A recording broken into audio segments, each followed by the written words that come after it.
गुज़िस्ता दिनों यूपी में I love Mohammad के बैनर लगाने पर कुछ लोगों पर एफआईआर दर्ज कर दी गई है और उस एफआईआर को रजिस्टर भी कर दी गई है।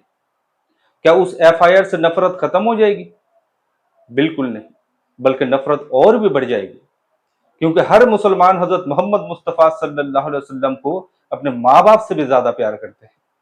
तो क्या जिस नबी के साथ मुसलमान दिल और जान से प्यार करते हैं, सिर्फ एक एफआईआर उसके दिल से नबी का मोहब्बत छीन सकती है? बिल्कुल नहीं।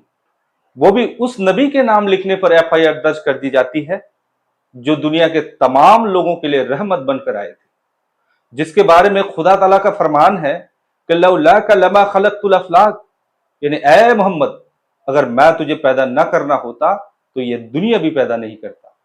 जो नबी किसी भी मामले में हिंदू मुस्लिम नहीं देखा, बल्कि सबको एक नजर से देखा, जिन्होंने फतह मक्का के मौका पर उन दुश्मनों को भी माफ कर दिया जो मुसलमानों को कत्लो गारत करके उनको मक्का से निकाल दिया था, जिन्होंने एक यहूदी के जनाजा को भी खड़े होकर इस्तेकबाल किया, जिन्होंने यहां तक कह दिया कि मुझे हजरत मूसा पर तरजीह मत दो, जिन्होंने यहां तक कह दिया था कि ऐ मुसलमान, तुम दूसरों के माबूदों को गालियां मत दो।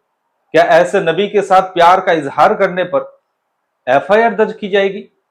अगर हजरत मोहम्मद मुस्तफ़ा सल्लल्लाहु अलैहि वसल्लम से प्यार करना और उस प्यार को इजहार करना जुर्म है, तो ऐसे हजार क्या लाखों जुर्म करने पर हम फख्र महसूस करते हैं।